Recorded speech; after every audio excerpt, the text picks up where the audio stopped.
अंकित और अनु भाई बहन थे। माँ बाप के देहांत के बाद बड़ी बहन अनु ने दिन रात मेहनत करके अंकित की देखरेख की और उसे पढ़ा लिखा कर पैरों पर खड़ा किया था। दोनों भाई बहन खुशी खुशी रह रहे थे। एक दिन, दीदी मुझे जॉब मिल गई है। अरे वाह भैया, तेरी मेहनत सफल हुई। मेरी मेहनत नहीं दीदी, आपकी मेहनत। अगर पापा के निधन के बाद मेरी जिम्मेदारी आप न उठाती तो ये सब नहीं हो पाता। मेरी सफलता सिर्फ आपके बलिदान की वजह से है दीदी। कुछ महीनों बाद अंकित की शादी सीमा से हुई। सीमा बड़ी ही चालाकी से अनु से मीठा मीठा बोलकर घर का सारा काम करवा लेती थी और खुद अंकित के साथ घूमा फिरा करती थी। वैसे तो वो सिर्फ खाना बनाने का काम ही घर में करती थी, लेकिन अब उसे उससे भी छुटकारा चाहिए था। इसीलिए एक दिन, दीदी मेरे हाथ का खाना अंकित को पसंद नहीं आता, क्या आप खाना बना दोगी प्लीज? अरे हाँ, ये भी कोई कहने की बात है, जरूर। सीमा इस बात से मन ही मन बड़ा खुश होती है और अगले दिन के झाड़ू पोछे के काम से छुटकारा पाने के लिए एक और तरकीब लड़ाती है। हॉल में जोर जोर से कराहने लगती है। उसके कराहने की आवाज सुनकर अनु हॉल में भागती हुई आती है। क्या हुआ सीमा? दीदी लगता है मेरी कमर अकड़ गई है। वो क्या है ना, मुझे झाड़ू पोछा करने की आदत नहीं है ना। मेरी मम्मी पापा ने मुझसे कभी ये काम नहीं करवाया। अरे कोई बात नहीं, झाड़ू पोछा ही तो है, मैं कर लिया करूंगी। ऐसे ही धीरे धीरे सीमा ने घर के सारे कामों का बोझ अनु पर डाल दिया। घर का सारा काम अनु करती थी, फिर भी सीमा को अनु से छुटकारा चाहिए था। इसलिए एक दिन वो अंकित के ऑफिस से लौटने से ठीक पहले ढेर सारे कपड़े लेकर धोने का नाटक करने बैठ जाती है। अरे सीमा, इतने कपड़े? अब क्या करूं, अकेली पड़ जाती हूँ। करना तो मुझे ही है ना। अरे दीदी से मदद ले लेती। अच्छा, ताकि सारा जमाना कहे कि भाभी बड़ी ननद से काम करवा रही है। और वैसे भी दीदी ने तो साफ कह रखा है मुझे कि तुम आज जो भी हो सिर्फ उनकी वजह से हो, इसीलिए अगर उनके बनाए इस घर में रहना है तो काम करना ही पड़ेगा।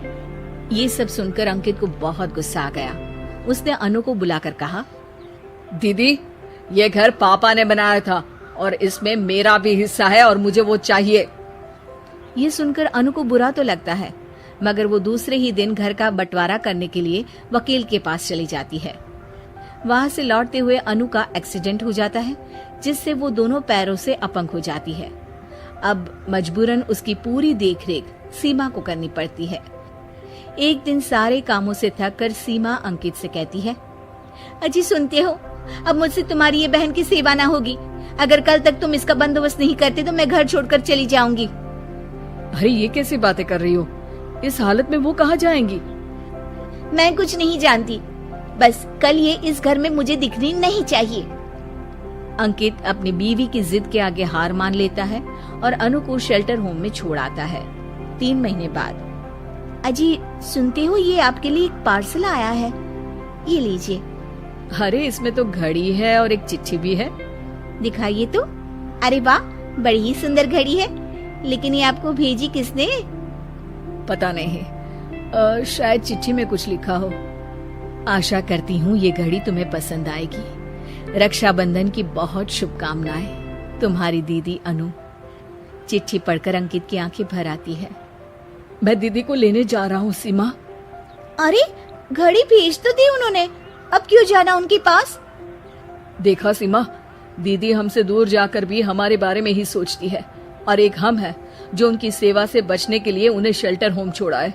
तुम्हारी बातों में आकर मुझसे ये क्या पाप हो गया? मैं जा रहा हूँ दीदी को लेने, और जब मैं वापस आऊँ तो तुम मुझे हमारे घर में मत दिखना।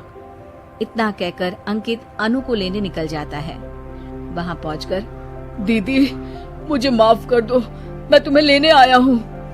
भाई आज तो राखी है, आज तो मैं मना कर भी नहीं सकती।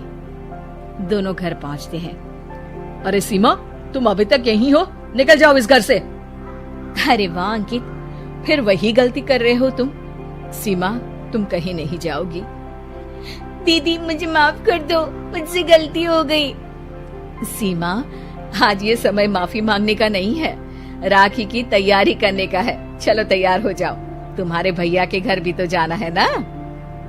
ये सुन सीमा अनु के गले लग जाती है।